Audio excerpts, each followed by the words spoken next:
That's the beautiful view from high above Watkins Glen. Let's give you a tour of this 3.4-mile layout. Beautiful upstate New York, Marty. Here is a favorite track for all the drivers in the IndyCar Series. It was one of my favorite tracks when I got a chance to race here in sports cars. 3.37 miles around. Very tough because of the blind corners and the hills. Turn 1, a great passing opportunity coming down there in 160 miles an hour as we ride along now with Scott Dixon. Watch the Firestone telemetry on the right-hand side. The speed goes up, and as you get to the top of the hill, exiting turn 4, you'll already be at 160 miles an hour. That run down the long back straightaway down to the bus stop chicane, up over 170 miles an hour, an excellent place for packing once again. Turns 5 and 6. We're going through 5 right now. On your right-hand side, that's the old track. That's the track that NASCAR uses. We go down to the new section, down into the boot. We are now going through turn 6, back on the gas, that run towards 7. Another opportunity for passing. Once you're outside of turn 7, coming here through turn 8, opportunity for passing, but very bumpy.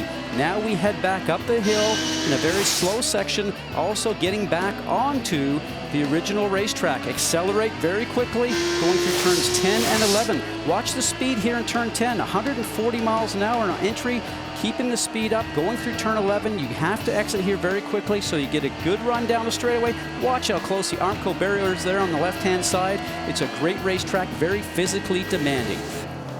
Great layout. Watkins Glen, you can see the cars. Next time by, we will be going green. Next time by, as you see the starting lineup across the top of the screen. Remember, we talked about winning positions out of 2, 3, and 4. That means Castroneves, Briscoe, and Dario Franchitti, according to the books, have the edge.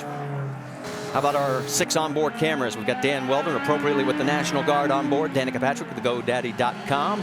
Scott Dixon for Target Chip Ganassi Racing. Marco Andretti with Venom Energy. Adam Carroll with Boost Mobile. And Ryan Hunter-Ray with his full season ride now with Izod, Dr. Pepper, Snapple, a bunch of others coming on board. Great news for him today. He had a big smile on his face. Time to get final reports from pit lane. Let's first check in with Jamie Little.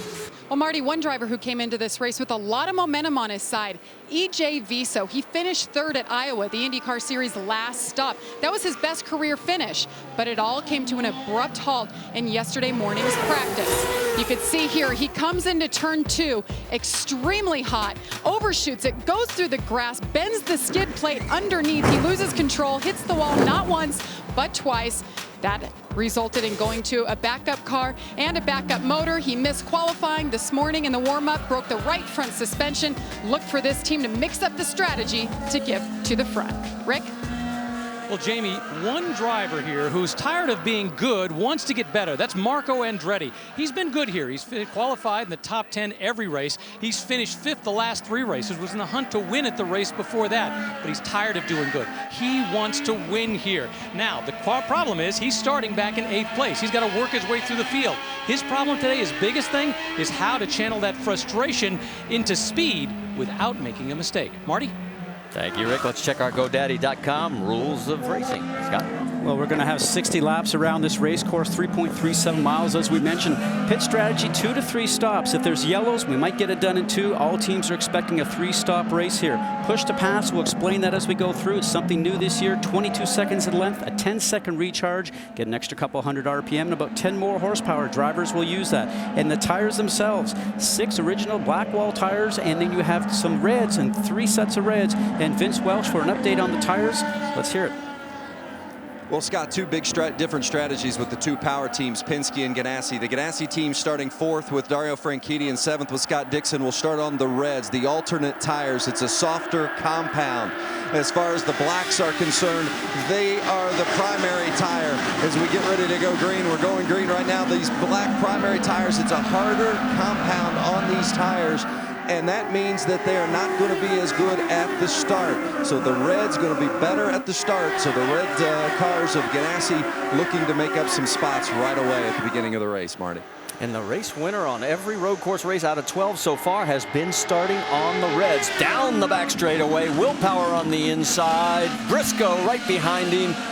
That was fun, and it's going to be that way a lot, I think, as we get into the early stages of this race. It looks like a snake working its way through the bus stop chicane, now heading down towards the boot, and looked like one of the, well, it was the 10 car, Franchitti getting way outside. And we're right along now with Scott Dixon, and he said, boy, it's tough to win from starting in 7th, and he's already trying to make his way up through there.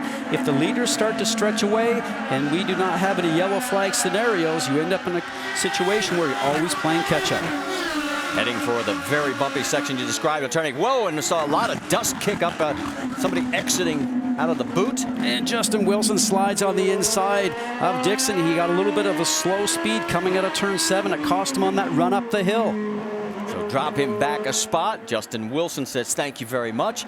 Meanwhile, up front, you can see Team Penske running 1, 2, and 3. But remember, they all started on the primary black compound.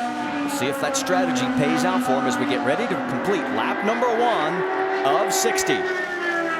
It is Will Power, followed by almost a second with Ryan Briscoe, Elio Castroneves, Dario Franchitti, Justin Wilson, Scott Dixon in your top 6.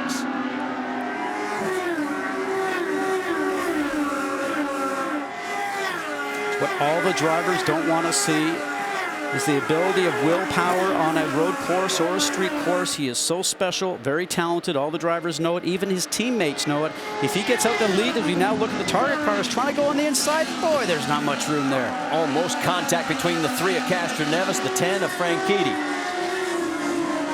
And Franchitti's trying to get past Castroneves because Franchitti looks in his mirrors and sees Justin Wilson. And Justin, very talented, obviously won here last year with Dale Coyne's team aboard the Dreyer and Reinbold machine now. Everybody knows whatever he drives, he's going to be very fast. Well, Franchitti, Wilson, Dixon, they're all on the red compounds. They know they've got the little grip advantage here early in the race. They're trying to take advantage of it, but they can't get up to those 3 Penskes. Down through turn 8 again. Let's go back on board. That's with Scott Dixon. Now this is where you want a good drive out of the turn. You have to get good acceleration here. Get yourself through 10 and 11 if you're going to have a shot at getting a draft down the front stretch. Dixon does not get it done that time, although Wilson was a little bit on the curve through 10. Does that give an opportunity for Scott Dixon? Does not look like it. On the ticker, you'll see what tire each driver is running right now, whether it's the primary black or the alternate softer compound red. For Will Power, he has opened up the lead now to a second. He's leading his first laps ever at historic Watkins Glen. This is a fun section, that 80-foot climb from turn 1 through turn 4. That run that we get going down here now is Dixon's going to have a shot, looking to take back the position from Justin Wilson. Gets it done nice and clean. 172 miles an hour into that bus stop chicane, down a quick couple of gears, back on the gas, through this carousel, and now the plunge down the hill into turn 6. Great view from high above, gives you an idea. Wilson, as we mentioned, just dropped back a spot as he got passed by Scott Dixon. He's now running in 6th. Let's get more from Rick DeBrule. Yeah, and talking with Larry Curry, the engineer and strategist for the team, he was saying they were very confident. They made some major changes as a result of the session this morning, felt very comfortable, and as they once again look at the action on the track, they were starting on the red tires because they don't feel they're going to get as much oomph out of those as they can with the black tires, the primary tires. So if things hold true the way they think going into this race, once they change the black, they may even be able to do even better than they've done so far. So while they continue to try and move to the front, let's talk to the guys that are in front. Will Power, Ryan Briscoe, Elio Castroneves, and Team Penske. Vince, what do you have? Well, Marty, just as we were talking about in regards to the relation of the tires between red and black, the blacks and of the Penske car is going to be a little bit on the defensive initially as they try to hold off that initial charge from the reds. But once those blacks come in after a couple of laps, the blacks should be better over the long haul. In fact, all 3 Penske cars started on scuffed tires, thinking that would help them come in a little bit more. As you see a great battle of the red cars trying to get inside of the Penske car. Not going to work. Right now, good defense from those 3 cars up front carrying the Penske colors. Putting on a great show for us, though, lap after lap heading into the bus stop. While this is going on, we'll update you, tell you that Paul Tracy has moved up 3 spots, started 12th. He's now up to 9th. Things have calmed down a little bit now with that battle in the top 5. We move a little bit further back into the field, and there you see everybody pretty much holding station. There's the 06 Hideki Muto, followed by Vitor Mira. And right after Mira is Simona Di Silvestro. Speaking of Paul Tracy, there we get our first good look at him. Of course, he'll be running the Canadian races. Our next stop in Toronto in 2 weeks. And Paul right now, 6 seconds behind the race leader, running in 9th. You know, for Paul, this is a warm-up race before he goes to his hometown race in Toronto. He'll follow through and run the next weekend at Edmonton. And he said he pushed really hard for this, talked to a lot of people. He wanted to get it done, needed to get some time back in the seat before he goes to the street race in Toronto. Hometown race, wants to do well, but Toronto's a very tough track, very fast and also very rough. Rafi Matos, you saw right there as he was making a pass a little bit further back in the field as he made that stick. He got around Mario Moraes, moved Matos up to 11th. We talked about Tony Kanaan starting further back in the field. Right now he is running in 14th position as you see some more side-by-side action. There is Kanaan. He's going to have a great view of this right in front of him as again that's Matos and Moraes. They're going after each other. Rafi holds on to the position. Look at the... I'll tell you what, that's Adam Carroll. We told you he has been very impressive. Hasn't driven in a race in 14 months, and this kid's been impressive. Well, and Michael Andretti spotted him when Michael Andretti's team was running over an A1 GP and Marco was doing some driving. He was very impressed with Adam Carroll and followed him throughout the races over there, thought that he would like to get him over to IndyCar. When I spoke to Adam, he said what a treat that is to come over here and race with such a great team, learning new tracks. He said it is very difficult. He's got a great line right now. Tracy's just up in front of him. Got to get on the gas. Got to get a shot for drafting here. Very talented, never been on an oval track, so if he gets a full-time ride next year, that'll be the difficulty for Adam Carroll. So, Jamie, what's the latest on this 27-year-old driver from Northern Ireland? Well, he's doing a heck of a job. I'll tell you, Marty, it's been 14 months since he's been in a race car, and he's just listening to his crew right now. The communication has been great. Michael Andretti is his strategist, and they said, okay, listen, we need to save some fuel right now, but today it's all about having fun, complete the laps, keep doing what you're doing. So far, so good for Adam Carroll. He is doing very well right now, holding station. But we've had quite a bit of action going on. As you see, the battle for third still within eyeshot with Castroneves, Frank Keaty. And you can see that Frank Keaty got around Elio now and has taken over that third position. So the Penske's have been broken out of the top three, as it is still Team Penske and Target Chip Ganassi Racing holding down the top 5 positions. And as we go to break, take a look at Danica Patrick as she had an eye full as we go 3 wide. Whoa, look out. It was close. Back at the Eyes on IndyCar Series event here in Watkins Glen. You saw it on side-by-side. The contact with Scott Dixon. That car that's just leaving did right front damage to the wing. They replaced the nose assembly. Elio Castroneves, left rear tire went down because of that contact. They replaced the tire for Elio Castroneves. No other damage on that car, but you see certainly a tough break for both Dixon and Castroneves to have to come to the pits under green, Marty. All right, let's go back and show you what happened. Take us through it, Scott. Scott Dixon comes out the top of the hill. Remember, doing 160 miles an hour right now. He's got the speed. He makes the move a bit too soon and clips the left rear of Elio Castroneves, and Elio certainly knows the tire's going down right away. Watch how close this is. It's just like a thin piece of paper, just a moment too soon. If you had waited just a second, he certainly would have had it. He even went to almost run off the road. Remember, at that time, you're already going 160 up to 165 miles an hour. And Elio knew that he was slow. He was just going to try and make that run going out to the outside to sort of hold off Scott Dixon. Could not get it done. Now watch the move here. Just a moment too soon and just wiggles his way through. He knew he had the speed, and also Castroneves knew he was trying to block him, and it cost them both.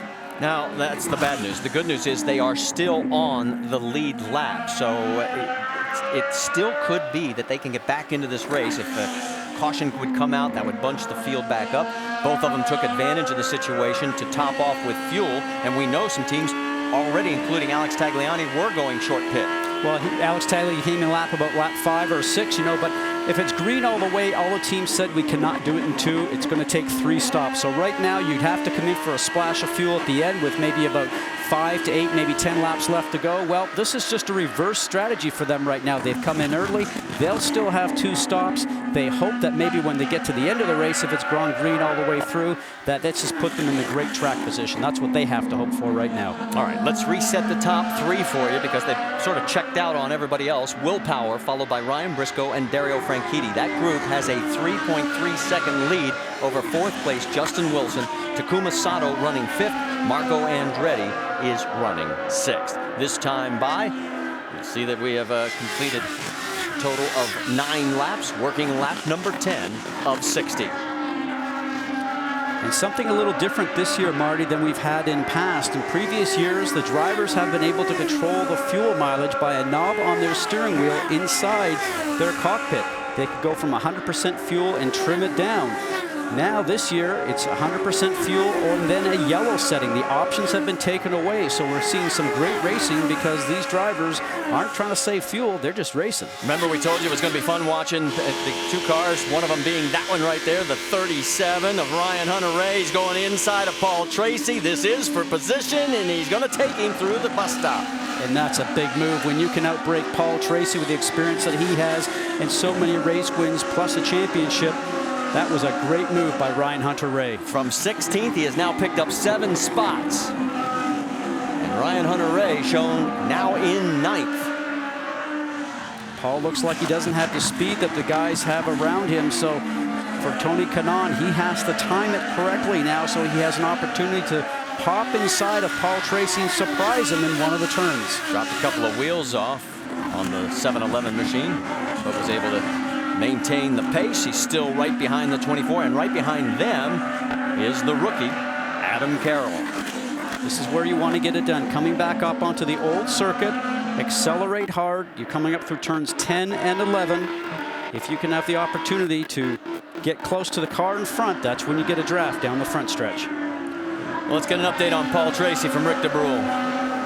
Talk about the fact, surprisingly, this last year when Paul Tracy came to Watkins Glen, that was the first time he had ever raced at that track. Even though he's just from across the border, he never was able to race here because he was younger than 18.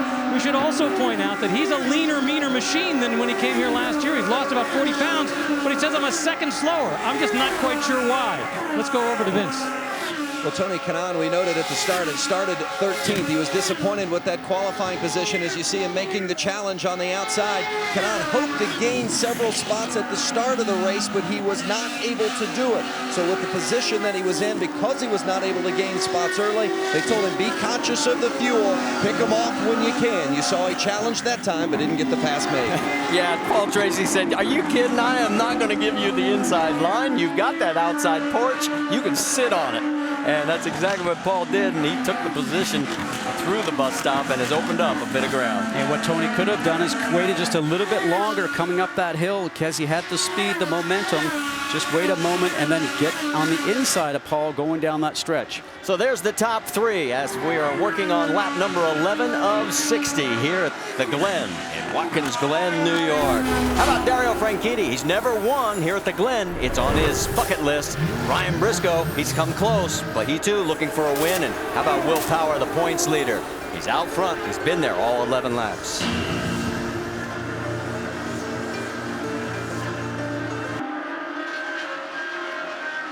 As you look at the top 3, the great thing about side-by-side, you saw the pass by Takuma Sato over Justin Wilson, put Sato into 4th behind this group of Will Power, Ryan Briscoe, and Dario Franchitti. And I've just been told we were not in side-by-side, so I'm sorry for that, and we'll tell you that Sato got around Wilson. These 3 have checked out on that 4th place car. Right now, Sato is 7.8 seconds behind the race leader, and Will Power has led every single lap. All right, we're getting closer to pits for these guys, and let's get an update on the strategy for these 3. Vince, we'll start it with you. Well, as far as the lead is concerned with Will Power, he had an opportunity to get off to a good start and had the two teammates behind him in Ryan Briscoe and Helio Castroneves. So Power was able to save a little bit of fuel in those early laps because he had that sizable advantage. Briscoe has had to turn it up a little bit in regards to not saving fuel because of the pressure that Franchitti can now present, even though you don't see him in the screen. With Franchitti behind him, it's not the luxury of having his teammate Helio Castroneves back there. Franchitti on the charge. They like the car that Dario's had. He's finished twice here, or finished third here 2 times before, and he really liked his race car coming into this race. Mike Hull, the managing director for Target Chip Ganassi Racing, said, we feel like we've got very fast race cars. Of course, Dixon had a little bit of problem earlier, that contact with Castroneves. No such issue for Franchitti. Likes the balance of his car, and the 3 front runners happy with their machines right now.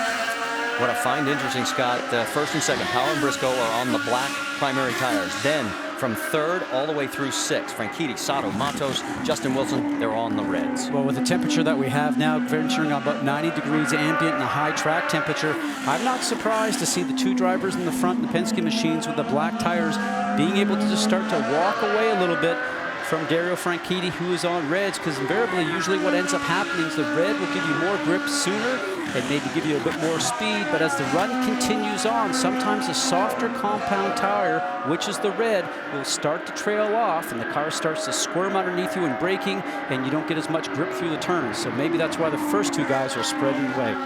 All right, we're going to step aside. You will be in side-by-side this time as we're getting ready for the first round of pit stops, and it looks like it's going to come under green flag racing here at the Glen. Well, young Adam Carroll at age 27 is getting an education on what Paul Tracy can really drive like. That's Milka Duno slow on the right side as they go flying by her. he will not give you an inch, and Adam is finding that out. And Paul Tracy goes a little bit wide just coming out of the turn. He knows it, goes to make his normal run over and says, excuse me, pardon me, but not today. How about the view from Adam Carroll's perspective? He sees the opportunity and rightly takes it, gets up there, thinks that, okay, but he's never dealt with Paul Tracy before. Well, it's a good thing he got out of the throttle, because if they'd have touched wheels, he would have been bumped right off the track. So this battle continues. It is for 10th on the racetrack. You're not missing anything up front. Will Power still is leading. Ryan Briscoe and Dario Franchitti, the top 3, have checked out on 4th place. And Paul is driving that car to 12 tenths, not just 11 tenths, but locking the brakes up as he did. And Adam Carroll knows that he can get a shot to go past him. He just has to be patient. Cannot take himself out. Michael Andretti's already told him on the radio, just go and enjoy it. Again, got a spin, and that is Dan Weldon in the National Guard machine. So far, that is a local yellow. Can he get it? Is it still fired? Yeah, full course cautions come out because Dan cannot get that car out of a very precarious position. Right side of your screen shows you where the race leader is on the backstretch and where Dan is at the exit of turn number 8. And the timing for a lot of the leaders right now, we're just about ready to come into their pit window, so this will be a very busy pit lane as we ride along now with Dan Weldon. The National Guard machine goes to turn in.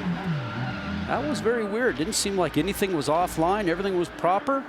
Goes to get himself into the turn and things snaps around. Oh, well, there we go. We didn't see that on board. That's why the back end came around very easily. That was Alex Lloyd in the number 19. And there you see the safety crew out to get the engine refired and get Dan back into this. Right now, he has, I think, lost a lap. I have to double check to see if the race leader has gone by. We're working lap number 17, and I can tell you that no, as of right now, Dan is okay. He is still on the lead lap, and everybody is setting out for what will be our first round for all the front runners all the way through 19th place. This is also the move that both Scott Dixon needed and Helio Castroneves. We can tell you that Weldon has gotten refired. Pace car has the race leader in tow. Weldon has just gone by start finish. Gives you an idea just how close he was to going a lap down. Tear-off coming off for the number 12 of Will Power. Pits are still closed. You can see the light flashing on the right-hand side there, so nobody will come in until the pits are officially open. Okay, so we're going to take a quick break. We'll be in side by side. We'll be back in time for the pit stops here at Watkins Glen after 17 of 60 laps. Back here at Watkins Glen getting ready for pit stops. The top 5, Will Power, Brian Briscoe, Dario Franchitti, Takuma Sato, and Rafael Matos. Rafi got up to 5th now. He started 11th. Now, the question is, where does everybody come out after this first round of pit stops? Big break also for Scott Dixon and Elio Castroneves. They're 20th and 23rd right now. First up's going to be Sato, Jamie Little. And this pit stop comes about 3 laps short of their window. He says he's feeling a little understeer, but no adjustments is the call. They're going to take off the reds, put on the black primary tires. Vince Welch. Well, the 6th car of Brian Briscoe coming in for Team Penske. They're going to these scuffed blacks. No other changes for Briscoe. He likes the balance of the car. Now that 10 car of Dario Franchitti was also in. He stayed on the black, or went from the reds to the blacks. And as far as the 12, the leader, Will Power, put on scuffed red tires. And you see the results as they leave pit lane. Yeah, the big winners, Matos and Marias, they each pick up a spot. Sato loses 2. And Tony Kanaan, the best of all, he picks up 3 spots and is up to 7th. And looks like Ryan Hunter-Reay had a stall on pit road, so he is going to lose quite a few of those positions that he worked so hard to gain. He's going to have to go do it all again. We're going to return after this message from our ABC stations. Back here at Watkins Glen, remember we talked about strategies? Well, the top 4 stayed out. Remember, Dixon had pitted on lap 7 for his damage. He's leading the race. EJ Viso is 2nd. Alex Tagliani, who also pitted early, is now 3rd. Elio Castroneves 4th.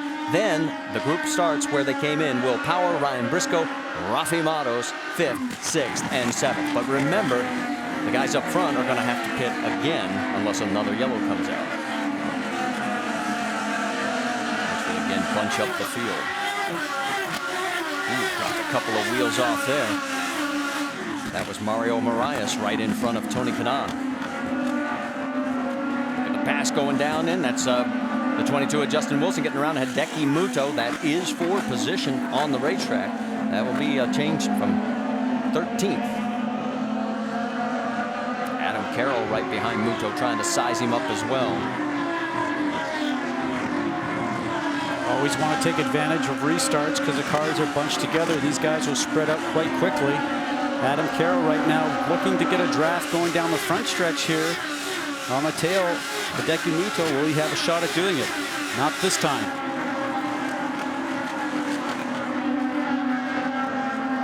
A single file at this stage as they continue up through the S's now here at Watkins Glen. Dixon's lead over Viso still 0.3 of a second. Tagliani's losing contact though. He's 1.2 seconds back. Here we go, a little bit further deeper in the field. That is the 7 of Danica Patrick right alongside. Bertrand Baguette gets it done. Nice drafting, nice timing, gets it done cleanly. So Baguette takes over the spot, move him up to 20th, move Danica back to 21st. Let's go on board with Danica for a little bit. You notice anything about the car, the way it's handling? Well, I've noticed when I was watching the last couple of days, it just seems like it's very nervous. And I remember talking to her just earlier in the season that she was having a car she said was sort of a setup for the other drivers. But when we're on board with her right now, you know, oh, we've got to spin up in front of us and stay there. Oh, she does a great job just to avoid that. And it was Romancini, so Mario turns it around in the number 34. That was between turns 7 and 8. Keeps the engine running, so there will be no yellow. One of the 2 cars for Conquest Racing, we already saw Bertrand Baguette go underneath. Danica Patrick going down into the bus stop situation. And here, Romancini, a lot of experience on road courses, but let's see what happens here. He's on the gas and very bumpy there, just goes around. Saw that last year with Paul Tracy, and Paul Tracy hit the inside wall. Romancini keeps it off the wall. His best run this year, 13th back at St. Pete. Let's go on board again. And this is difficult as a driver because you don't know exactly where to go. Remember, you are not thinking about that. That's really just instinct about what to do when something like that happens in front of you. Battle right now for 10th. Tony Kanaan with Marco Andretti and Takumo Sato. Let's go on board with Marco. Heard at the beginning of the broadcast, not happy just to be good. He wants another win. His only win is rookie year back at Sonoma. Rick, what's the latest? Just want to mention the fact that before the race, I was talking with the team. Marco is happier with the red tires. They put the blacks on. They wanted to get them out of the way. Those primary tires. That now they're on the alternate. In fact, this was a fresh set of red tires. They actually have a scuffed inset they're willing to run because they think these red tires are going to be that much better. Also, he's running a little less wing. As a result, the goal was, because he was starting back, he thought he was going to have to pass people on straightaways, wanted that straightaway speed. As a result, he's got a little bit less wing. The goal was not to hurt him in the turns, but to give him that top end at the end of the straights. Well, and what he can do, because he is running a little bit less wing, a little bit less downforce, for less grip in the turns, he hopes to make up for it with that softer, grippier tire. So a bit of a driver preference there for what the driver is trying to achieve for his race car for the race. While all this continues, Scott Dixon is opening up a little bit bigger lead over E.J. Viso. It is now almost 1 full second. And here's the significance of this. Dixon has to put as much ground as he can between he and all those cars that did pit, because he's going to have to stop, if he doesn't get a yellow, about lap number 26. Mike Hull says they can go about 19 laps. He pitted back on lap 7 for the damage. And Mike Hull, the managing director for Target Chip Ganassi Racing, knows that his driver, Scott Dixon, is very good at what we call making fuel mileage. You just roll onto the throttle coming out of the turns, maybe ease off it a little sooner going into the turns, keep the speed up through the turns, not drag the car, slow the car down. Great at making fuel mileage and just keeping the speed up. Well, he's got the hammer down. Scott Dixon will be soon heading to pit lane. There's the top 5 as it is the 4th of July weekend. And we are going as fast as we can at Watkins Glen. Back here at Watkins Glen, E.J. Viso currently running in 2nd place, but he has to make a pit stop, and the word is he may be coming this time by, and yes, he is. So we expect Scott Dixon to be following maybe within another lap. Jamie Little, he's heading your way. Well, he's pitting because the last pit stop for him was lap 6. They got him off pit sequence. He wants more turn on that front wing. They're putting on another set of sticker red tires. Remember, he did not qualify yesterday. He had 3 sets of sticker reds. That is a dream for these drivers. And E.J. Viso right now, car is good, guys. So he is back out on track. There is your race leader, Scott Dixon. Now his lead over Will Power, who is in 3rd place, and that's the number you got to remember. There you can see the gap visually is 7.9 seconds. And he is trying to gap him as much as possible. As you can see a little bit behind, there's Rafa Matos. He's got his mirrors full of Dario Franchitti, one of the best battles we've got going on the racetrack right now as we are working lap number 26 of 60. And Dixon probably will have to come in this time, as you're mentioning, Marty, and for guys like Will Power and everybody that pitted way back on about lap 18, they'll probably get all the way to lap 36 or 37 before they will need to stop again if we continue under green. Yeah, let's reset it for you in case you're just tuning in. Scott Dixon has to stop here very soon. He is first, so does Helio Castroneves. Remember, they had that lap 7 contact. Will Power is 3rd, Ryan Briscoe 4th, Rafa Matos 5th, Dario Franchitti and Mario Marias 6th and 7th. And there they are in your screen. Let's take a look at our Firestone lap leaders up to the point right now, and you can see that Will Power has dominated in that category, leading 18. Scott Dixon has led the other 7. And I'm really impressed right now as we're working lap number 27. The number 9 still out there. A 4-second lead over Castroneves and a 9-second lead now over Will Power. So the gap has been widening, and this is exactly what he needs as we go on board with Marco Andretti in 9th position. Great section of the racetrack coming up that hill, that 80-foot climb. Here's where you hope you're close enough to the car in front to get a draft and maybe have a shot on going underneath the car into the bus stop. But for Marco Andretti, he does not. His teammate Tony Kanaan in the 711 machine is dressed directly up ahead of him. And in front of Tony Kanaan, Mario Marias. Good battle going on right now between these 3 drivers, just about pretty even. Someone's going to have to mistake for one of those guys to be able to go on past. Down into the boot. We'll said, we're working lap number 27 and waiting to see what happens. Boy, Marco took a little bit of a scenic route there. That's the toe of the boot. Now they make the long climb up towards turn number 8.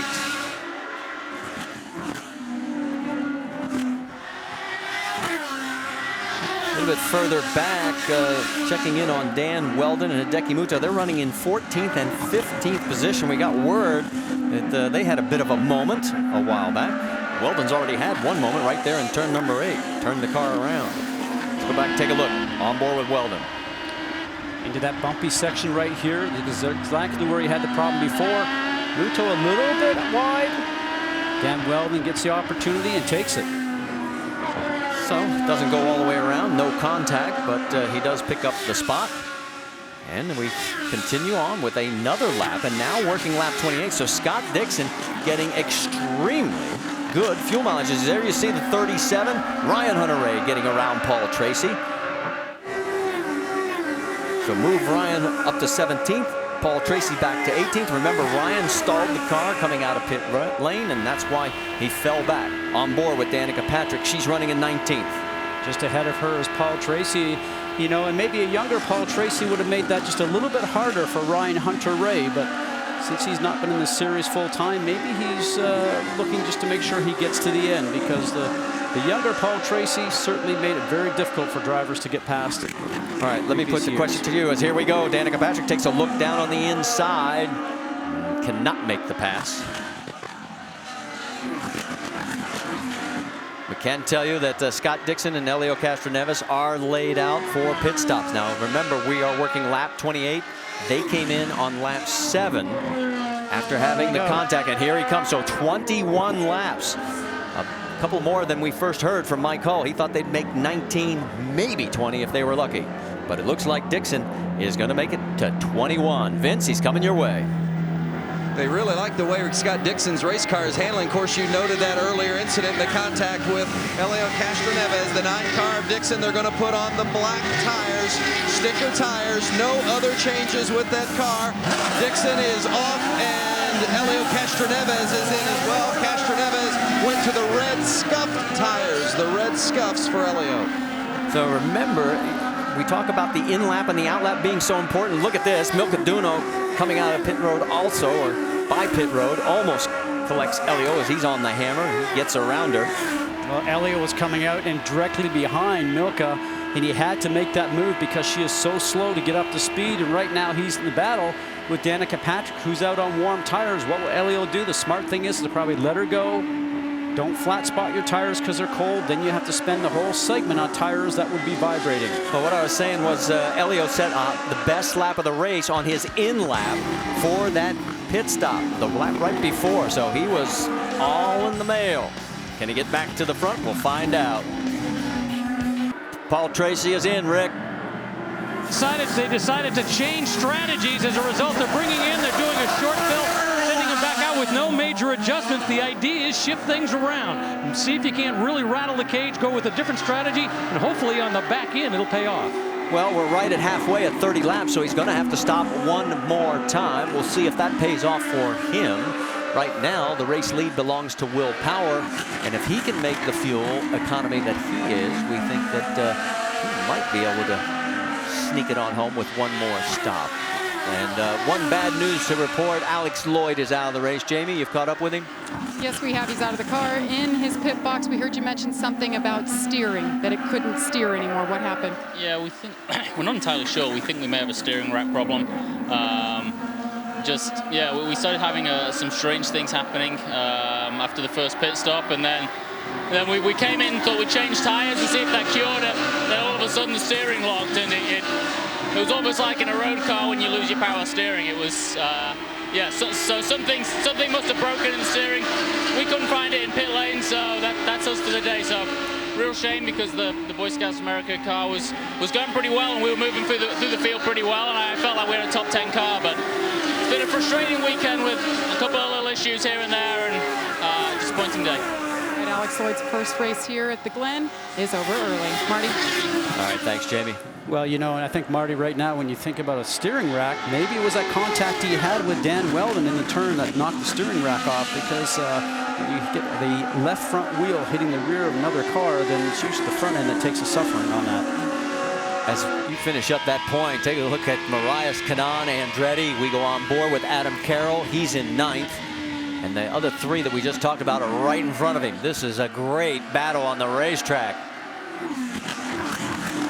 You can see how hard these drivers are pushing the cars, because there's one prime line that you're trying to, the turning point, the clipping point at the apex and the exit, and you can see these guys driving in so hard sometimes, as Marco Andretti wants to let his teammate Tony Kanaan know that I'm here. He's trying to fill up his mirrors, but these guys are sometimes running a different line through some of the turns, only from the fact that you're trying to push the car so hard, sliding underneath them. I think Marco's trying to tell Tony, I'm faster, let me through. Absolutely, he's been doing that for quite a few laps. Probably a little frustration on his side. Well, that was Mario Marias leading this pack of 5. As right behind him is Kanaan, Andretti. Now Justin Wilson has gotten around Adam Carroll. Head down into turn number 1. There you see Wilson right in front of Carroll. Back on board with the 27-year-old from Northern Ireland.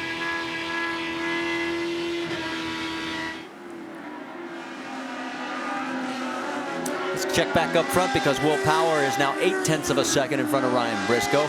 And Rafi Matos has a great run going. He's 3 seconds back, Jamie Little.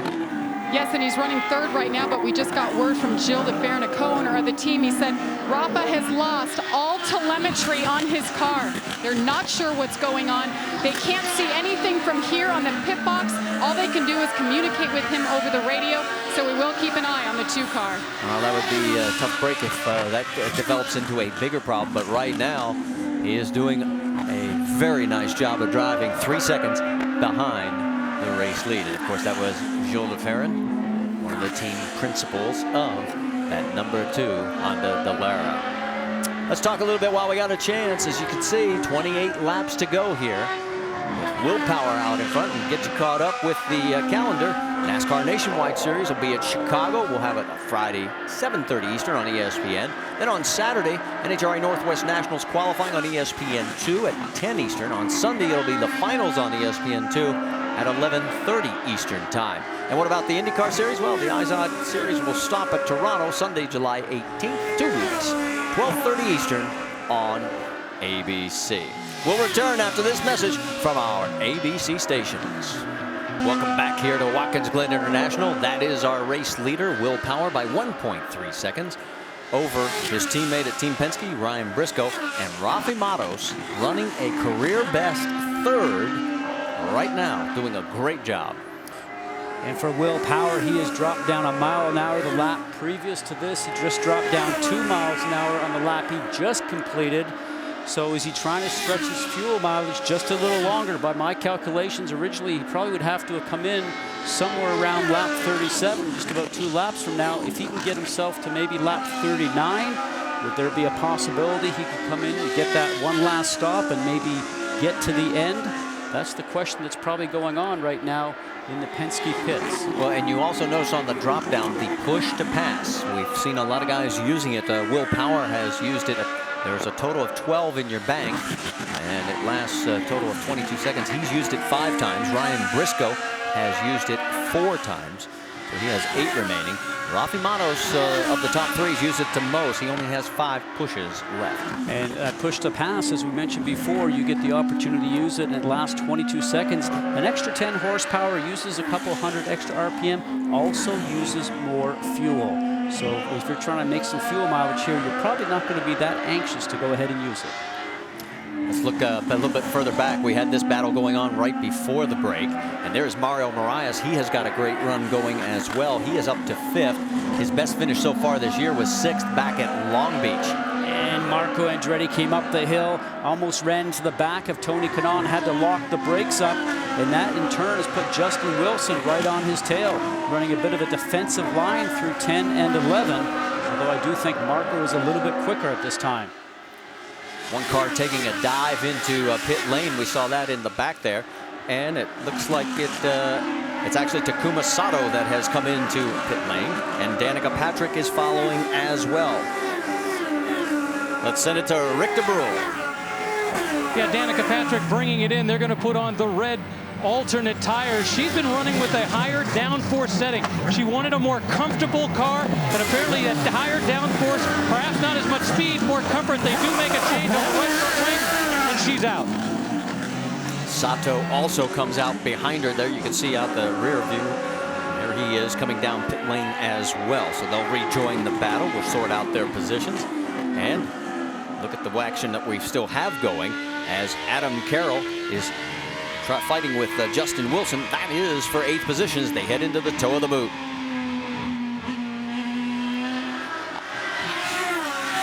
Climb up that hill. It's about 60 to 75 feet from the base of the boot all the way up to that top. Carroll takes a peek on the inside of turn 8, says, nah, I better not try it right now, and ends up costing him a little bit more distance on the exit.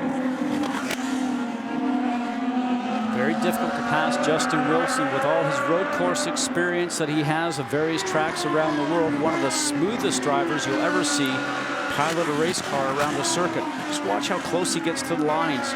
Uses up all the distance to the racetrack, and as Adam Carroll then peels in for his pit stop. So Adam Carroll, and he is the very first pit stall on entry, and the Boost team goes to work. Now, he is not scheduled to race at Toronto in 2 weeks. Uh-oh, trouble on the right rear. Difficulty, and we see that the Reds they took off, they're going on with brand new black tires, the standard tire. And while all this is going on, he comes back out onto the racetrack. And we can tell you Will Power's lead, 1.7 seconds.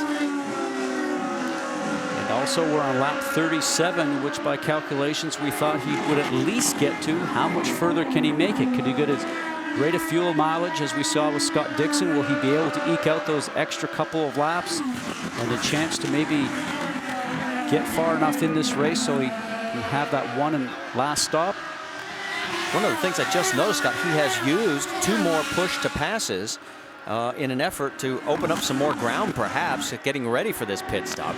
He is coming up on Milcaduno right now. Pit lane. And he is going to bring it into pit lane. On 37. So that's doing the math. That's going to be tough. At 21 more laps, put you at 59. And Vince, you're going to be busy because Briscoe's coming in right behind him.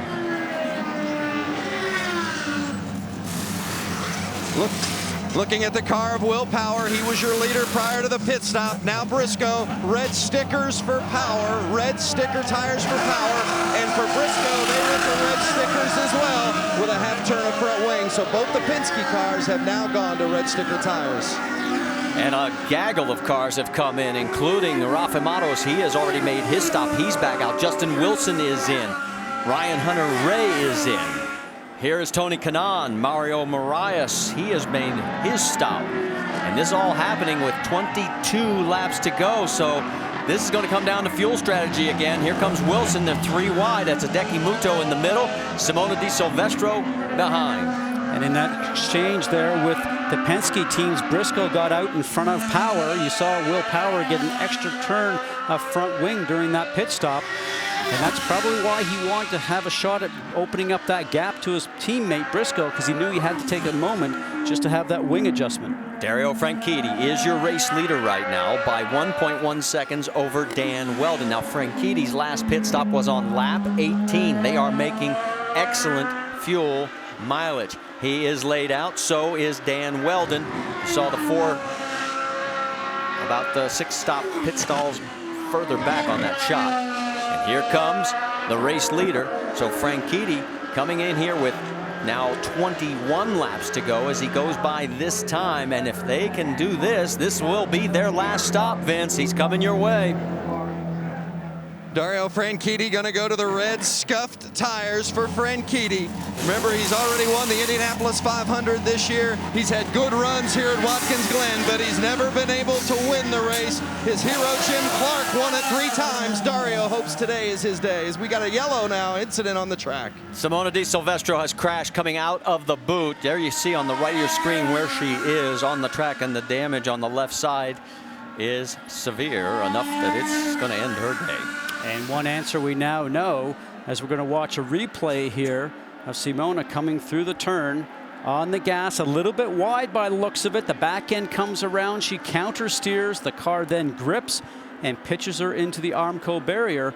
But Marty, right now with this yellow, everybody that has pitted will be good to go to the end. As you see up in front of you as you ride aboard with Danica Patrick right now, the car steps out a little bit. She counter steers and then it collects itself and gets the grip and goes back into the Armco.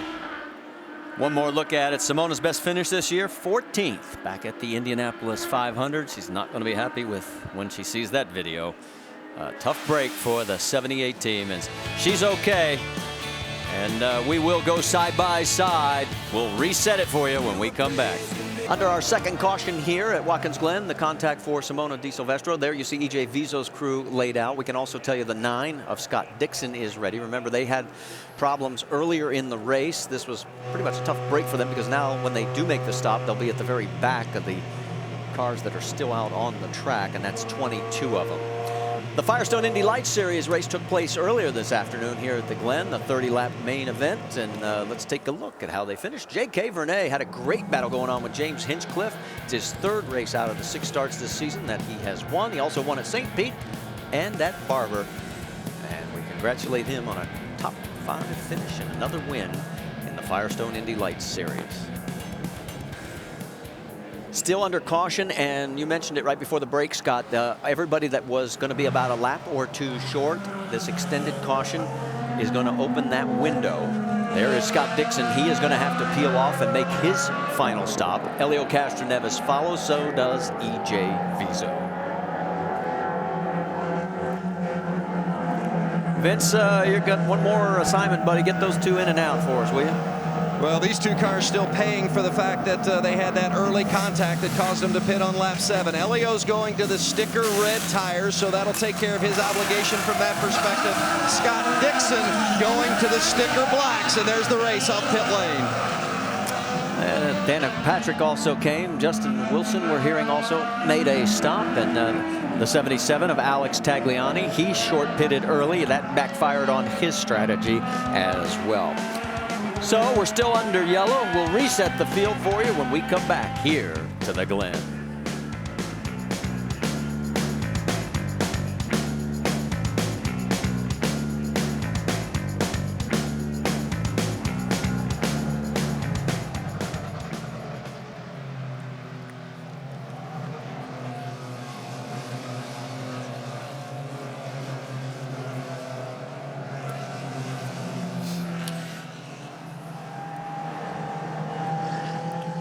Okay, and also, which would be neat, can we hear maybe from both Penske and Ganassi to see if they're on strategy now after this yellow to get to the end? Hear from,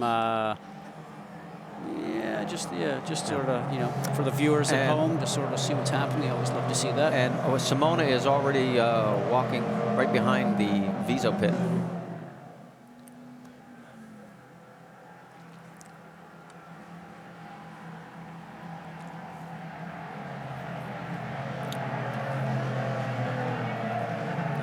Trip if she went to, she put it on the medical center that fast.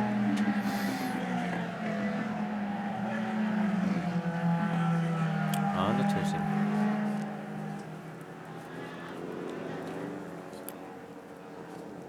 Which promo? Rookie Blue. Another thriller.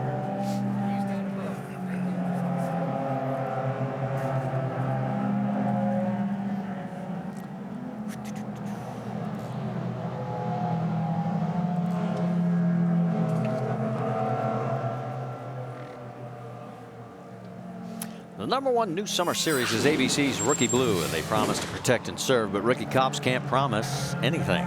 ABC's Rookie Blue, it's all new Thursday at 9, 8 Central on ABC.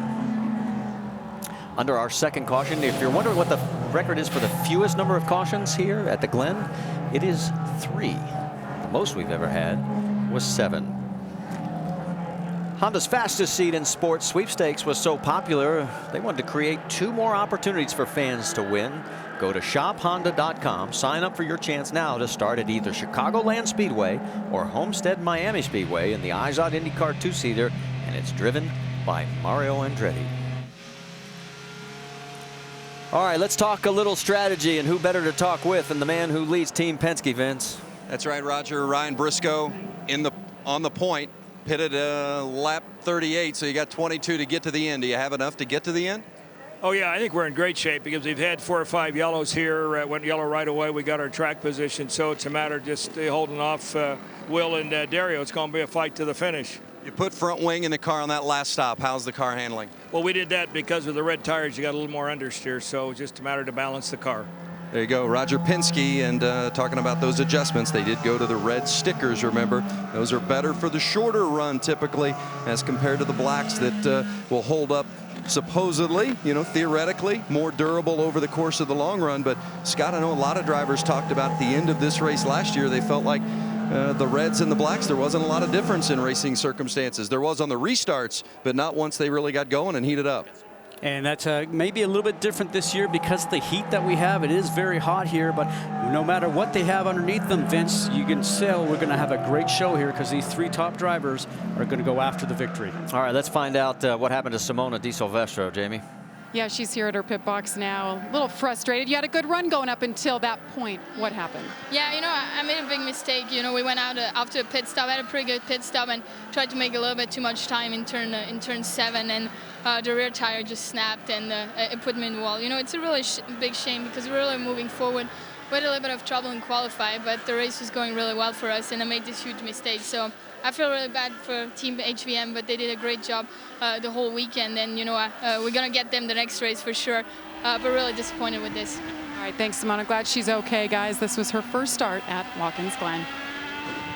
And then one more view of it from on board with Danica Patrick, and Simona will be back in Toronto. All right, let's reset it for you. It is Ryan Briscoe. Remember, he finished 2nd here last year. He's in front of Will Power, Dario Franchitti, Rafa Matos, Dan Weldon in 5th, Mario Moraes, Tony Kanaan, Marco Andretti. That's your top 8 as they come out of turn number 11. We are back to green flag racing here at the Glen. And Will Power got a good start. He was in 2nd. The leader, Briscoe, did not get away that much. A little bit deeper under braking into 1. Will Power gets a little closer to Briscoe, uses up all the track. He knows he's going to have to get a run going up the hill. They both have the red tires on. Both are team cars.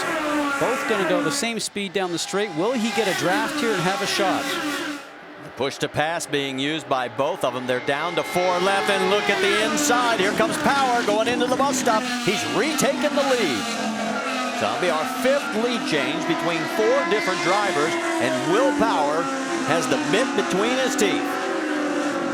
Give Will Power credit because he did a great job getting right up behind Briscoe on the restart. Remember last year in all the restarts, the person who was ever in 2nd, and especially at the end with Justin Wilson, they did not get a good restart, and the leader always just took off. You have to be on the tail of the car in front on a restart. Oh, Rafa Matos gets a little wiggle climbing up out of the boot.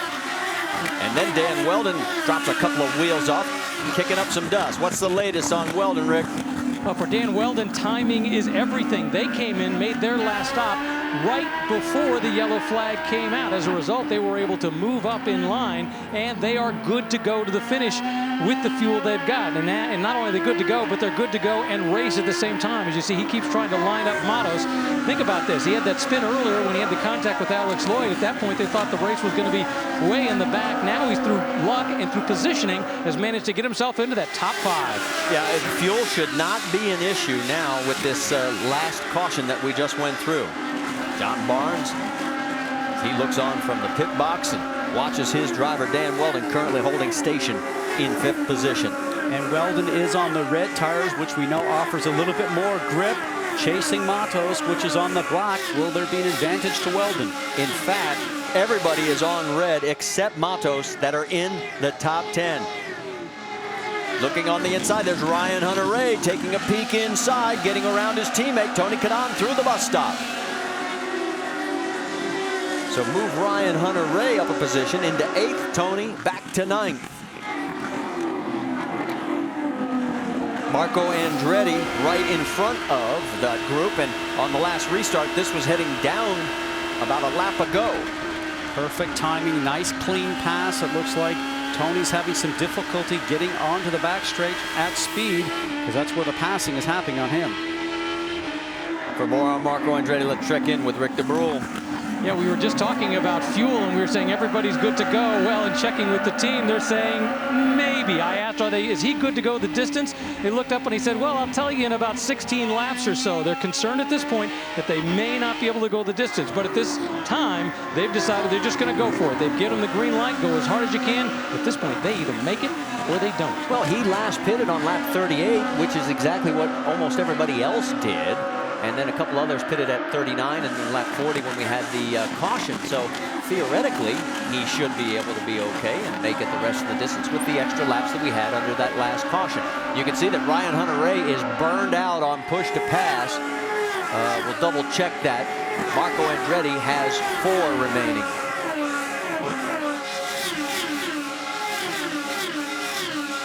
Once the push to pass is gone, but he doesn't look like he's going to need it right now. He gets that draft on Marco Andretti. Who outbreak who? Teammates there again. Marco Andretti does not let him get through. And Ryan Hunter-Reay was smart, didn't push the issue. Might have been a little bit different. It was the very last lap. Well, we have confirmed he is out of push to pass. There is a maximum of 12. He's used them all. So from here on out, it's up to Ryan Hunter-Reay. What's the latest you're hearing from Ryan's pit, Rick? Well, think about the extremes that he's gone through. As a result of stalling in the pits, they were at the very back. At one point, they were trying to work on a fuel strategy, but now they've done the same strategy with everybody. Things have cycled through. They're in a much better position as a result. They've given them the green light to go. And as once again, the guy in front of him, they've said, you have the green light to go. Ryan Hunter-Reay, really, no matter what happens today, he knows he comes out a winner because they had that news conference earlier today where they announced that he's going to have sponsorship to go through the rest of the season no matter what happens. And it's not just sponsorship. They're also starting a website called Racing for Cancer. It's a foundation. It's going to be raising money for cancer at the same time. So not only did he get the sponsorship, but he's got a great cause he's going to be racing for the rest of the season. Now he just needs to get the goods and the results. And his car number's 37. They want 37 people to donate $37,000 each. And guess who stepped up first? Teammate Tony Kanaan. That's pretty cool. 14 laps to go. Will Power. Does he break the jinx and become the first pole sitter to win in the ISOT IndyCar Series? Look at the action going on behind before we go to break. Yes, change in position. Franchitti gets around Briscoe. So, we'll keep you posted. This is getting real good. We'll return after this message from our ABC stations. Back here at Watkins Glen, we have 12 laps remaining. Will Power is in front of Dario Franchitti by 9/10 of a second. It's another full second back to Ryan Briscoe in third. Now, he's got 2 road course wins so far this year. Leads the road course championship points, leads the overall points as well. Here was the first one back in Brazil. A brand new track for everybody. Everybody's excited to go over there. Will Power, the master of road courses and street circuits. And you see him win here also at St. Petersburg. A lot of road courses on our schedule here over the next few races. Look for him to continue to have his points lead. Has not relinquished the road course championship points lead. The overall, of course, Dario Franchitti led after the Texas race. All right, let's talk a little bit about fuel strategy for the rest of this race. Vince, what are you hearing for Power?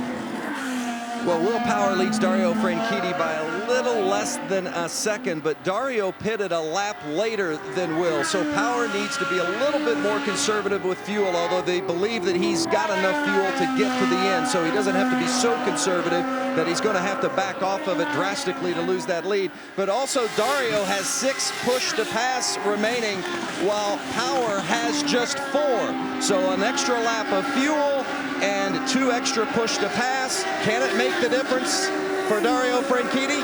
We're about to find out. As we always like to say, stay tuned. Good report. Brings us right up to date on the top 2. Briscoe is losing contact with these 2. You can see the gap. It's widening. And we heard from Roger Penske that he does not have a fuel issue, so it shouldn't be that he's trying to save fuel. It did look like his car after the last pit stop was maybe not as comfortable for him.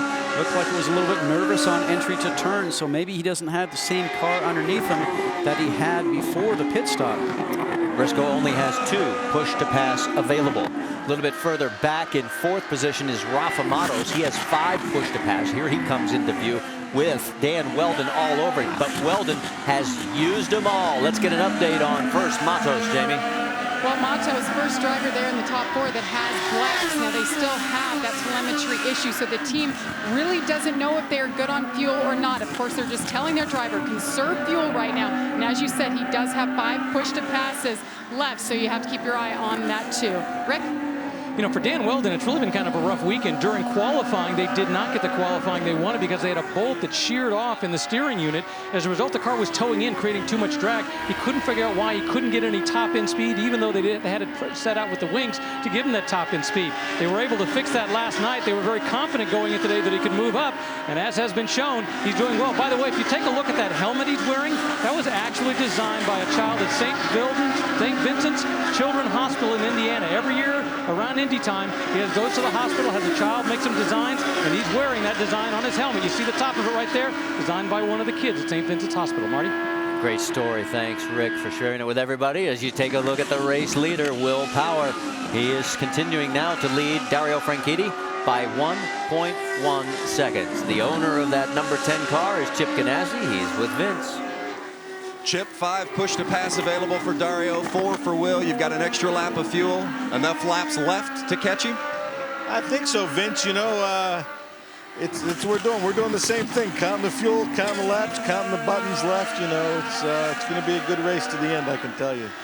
Dario charging, guys. That lap for Will Power, that lead for Will Power, right at a second. All right, thanks, Vince. And we've had a total of 4 different leaders, 5 lead changes. Will we have one more before the end of this race? Here's our Firestone lap leaders. Powers led the most, 35. Scott Dixon, Ryan Briscoe, and Dario Franchitti. We'll go side by side as the laps wind down. 10 to go here at the Glen. Dixon is now down to just 1 push to pass remaining. And Marco has 4. Nothing has changed up front. Race lead is still held by Will Power. This has been some of the best action we've had the last few laps. And for Dixon, he used it originally as a defensive move to Helio Castroneves, and then he used it as a defensive move, and then he used it as an offensive move to get around Marco Andretti, and now he's stretched a little bit of a lead out, so now he's going to try and chase down Tony Kanaan. And that would be for 8th position if he can get there. And looks like Helio's got a good run potentially going as we move a little bit further. There's Dan Weldon. He's got his mirrors full as well.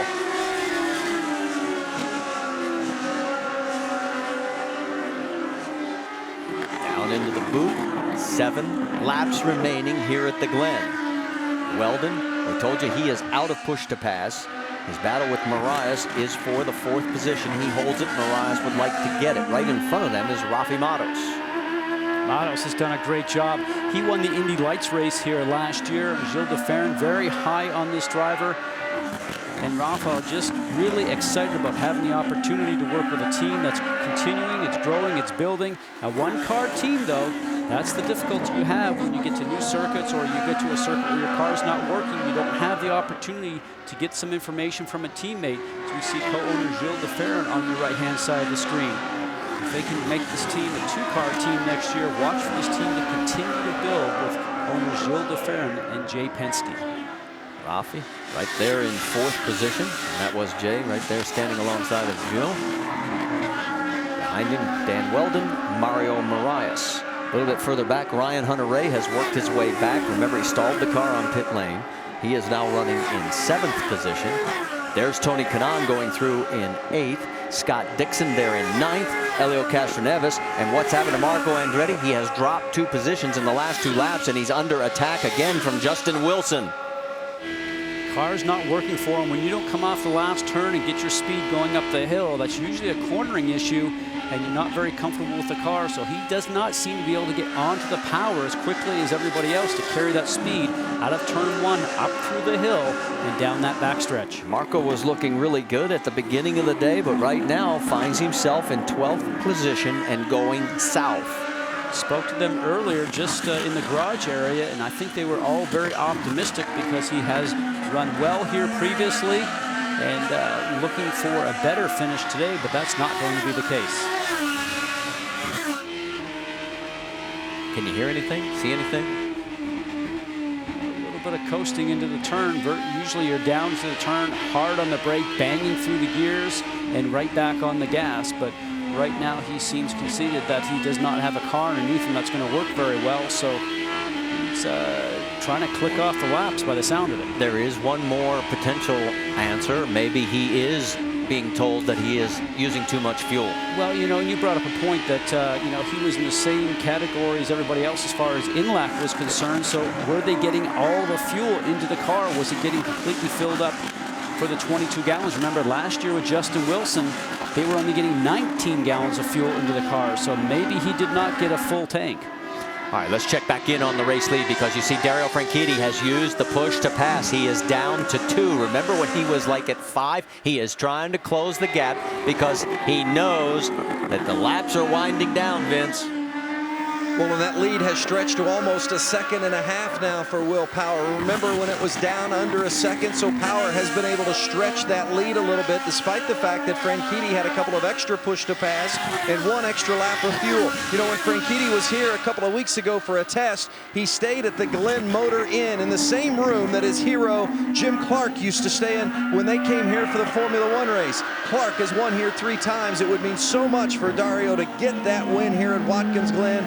But it doesn't look like that's going to happen today unless something drastically changes here in the next couple of laps. Well, there you can see the margin between the top 3, and Briscoe is getting back into this now. Remember, he was starting to lose contact with Dario, but now Dario has lost contact with the race leader, and Will Power has stretched it out now to 1.3 seconds with 4 laps to go.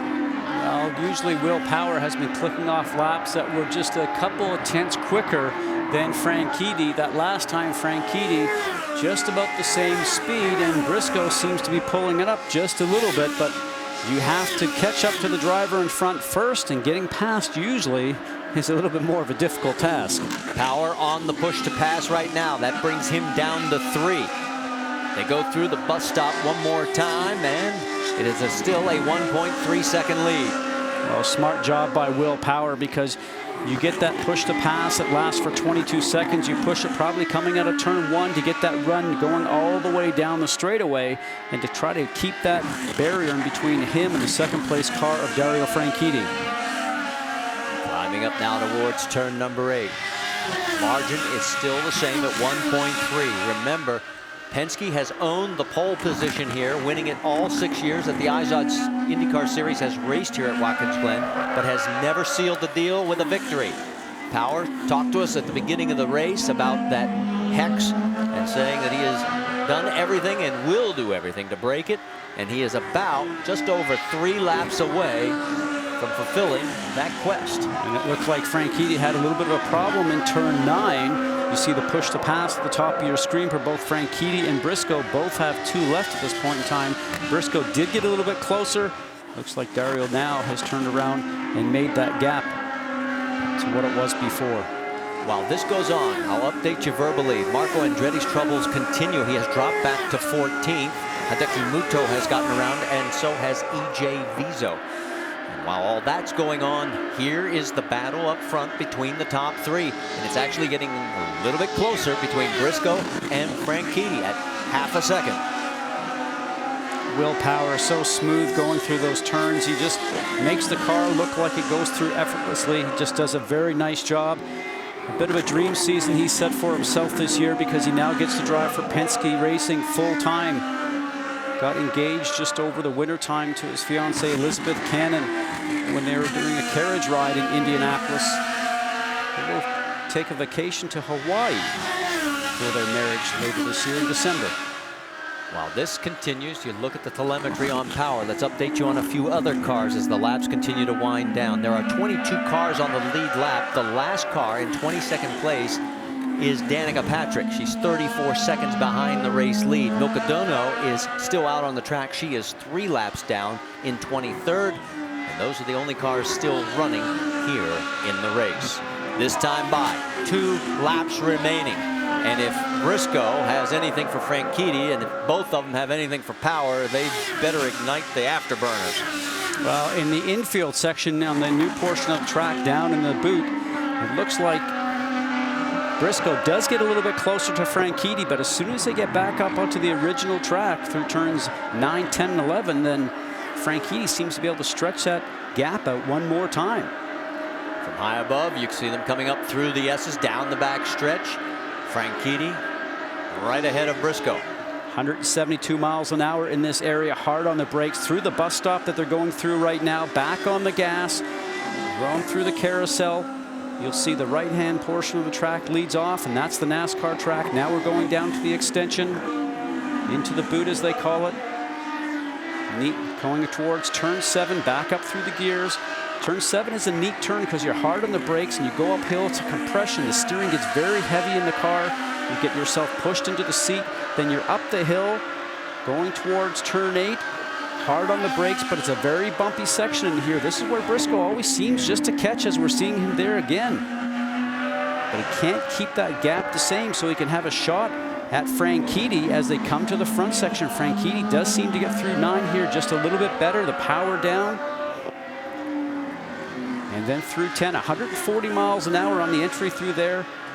Oh, right over on the curbing. Here is an opportunity for Briscoe. Franchitti had a mistake in his back end, sliding around. Get the draft, dive on the inside. Will he get that done? Only 1 lap left to go. He's got the momentum on the white flag lap going, and he's got the position going in, and he's going to take the position away from Dario Franchitti. So the bobble costs him dearly.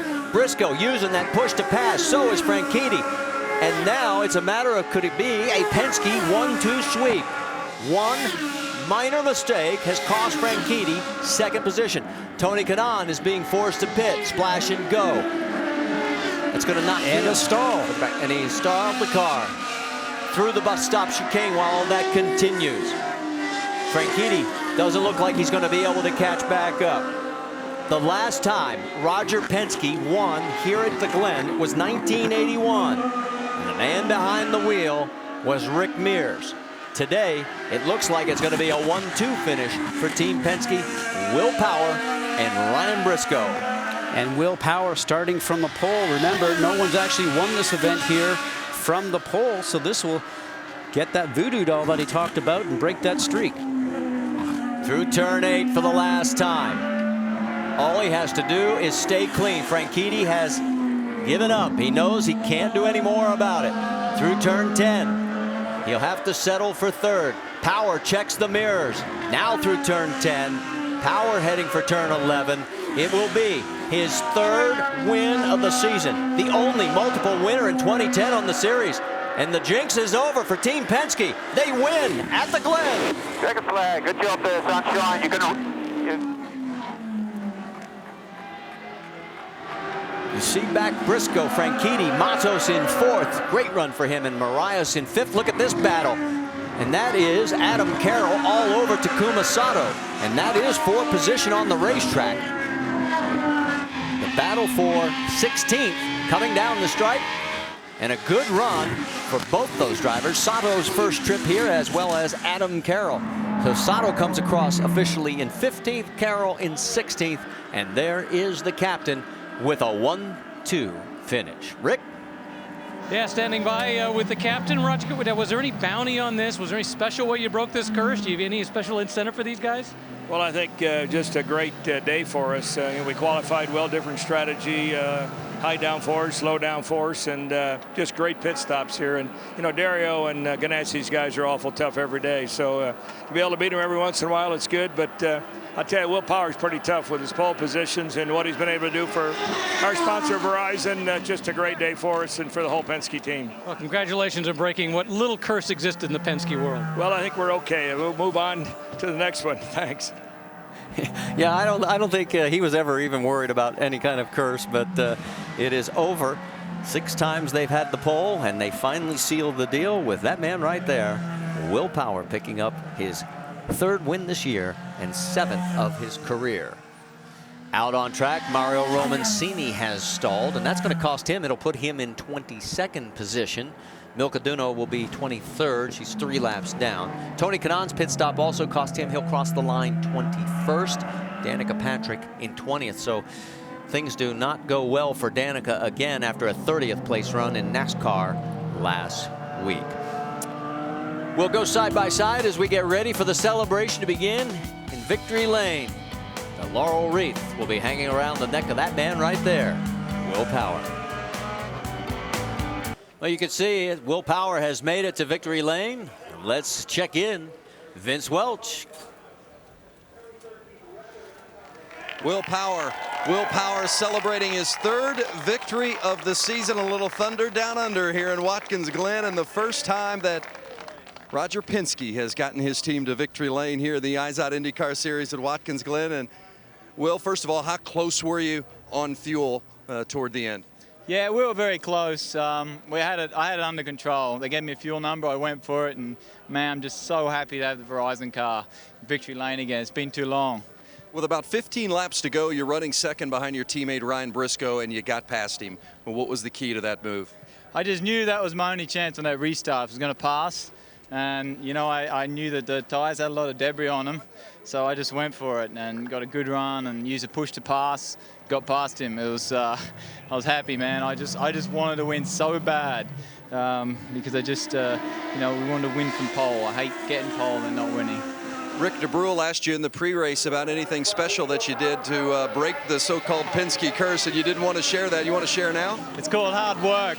We all, my engineer, my crew, the whole team, we all worked really hard, and that's the result, a win. Will Power wins at Watkins Glen, his third victory of the season, and he stretches that points lead, Marty. He's a little bit further ahead for the championship. Let's check in on the IZOD IndyCar Series points because, as you can see, there is the traditional wreath around his neck, and that will probably end up down at the Seneca Lodge, where a lot of history has been made. And you can see he's opened up a 32-point margin now over Dario Franchitti as Franchitti moves one spot ahead of Scott Dixon, as Dixon finished in 8th position today and is now 40 markers behind. Ryan Briscoe, Elio Castroneves, Ryan Hunter-Ray picks up a spot as Tony Kanaan drops down. That last pit stop really hurt Tony as he ends up in 21st. Let's find out what happened to Dario Franchitti late in the race. Rick? Yeah, standing by with Dario Franchitti. Got past there with just on the white flag lap, but you said it was really pretty simple reason why. Yeah, you know, those Firestone Reds are absolutely amazing. They've got so much grip in them, but we were pushing. I pushed them a little bit too hard at the start, and I had cords on the right front, and the rubber works great. The cords doesn't work quite so well, and I just understeered off, and that allowed. I got up on the curb, had to get out of the throttle. That allowed Ryan to get past. So it's a shame not to get second today for the Target boys. Did a great job in the pits. The car wasn't bad. It was kind of an up and down day, though. You know, we went back. The whatever number that Sitgo car is was in the way on one of the restarts and allowed Matos to get past me. So as usual, the mobile chicane gets involved in other people's race. But it was a fun race. Always is at the Glen. Very physical, but yeah. If the tire hadn't gone away at the end, would you have had enough to catch up to Will Power? Who knows? Not sure. Will did a great job, and you know, when it started to go off a little bit, he probably did a better job of managing his tires. Maybe his setup was a bit kinder to them. I don't know, but he did a great job, and we did the best we could today. All right, Dario Franchitti, not a bad finish, but not the one he was hoping for. Jamie? Well, Ryan Briscoe, we found him. He was walking because he actually ran out of fuel, and they thought you were Will trying to take you into victory lane, Ryan. But let's talk about that last pass there, how close you were on fuel. What kind of a risk was it? Roger was telling me we were good on fuel. We didn't run out. They just took me to victory circle. So I was good on fuel. But, man, I saw Dario starting to struggle there the last couple of laps, and I was reeling him in. I never thought I'd get him because we had a lot more downforce, and I was about 4 mile an hour slower down the back straight, and that's how Will and Dario just drove around me. So it was a little bit frustrating, but it looks like with the downforce, we were able to look after the tyre a bit more. And luckily, they lasted a little bit longer than Dario's, and he just got a bit loose through 10, was slow through 11, and I was able to get a run on him and get a big enough gap where he couldn't pass me. So it felt great to bring home a Penske 1-2. You know, we were starting 1-2-3, and we certainly didn't want the Ganassi guys to take a win from us. And we're watching it pass right here. Ryan, as a race car driver, how much fun is that? It's awesome. I mean, just this race today was just pushing 100% from start to finish, and that's just the way racing should be. It was great to race for second place at the end, and you know, Will was just a bit too good today. Great job today. Ryan Briscoe brings it home second for the second straight year. Let's go over to Rick. Yeah, let's go to Rafael Matos, who's a very happy guy, finishing fourth for the second time this year, but you were doing it without telemetry. Explain that. It was quite difficult for us. We lost the telemetry right before the first stop, and thanks to my engineers, very talented guys, they were able to calculate everything perfectly. Yeah, because there was some, without the telemetry, they just weren't quite sure what the fuel load was going to be to the end without the old paper and pencil. Yes, and the problem, I had the wrong number on my dash as well, so I could not tell them what kind of mileage I was doing. So, you know, thanks God everything worked out for us. The team worked really hard, and we certainly deserved this result. Were you conserving anything at the end, or were you just going for it? In the end, I was flat out.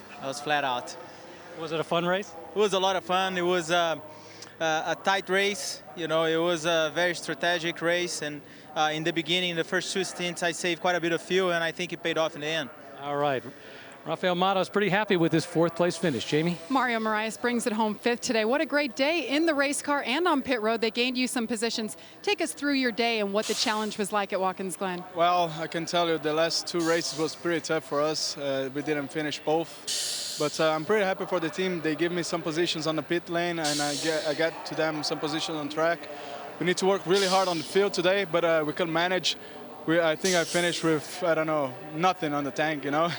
But was pretty good. Overall, it was a great day, and I hope we can go forward like that. All right, next stop is another road course. We're going to Toronto. How much momentum does this give you and your team?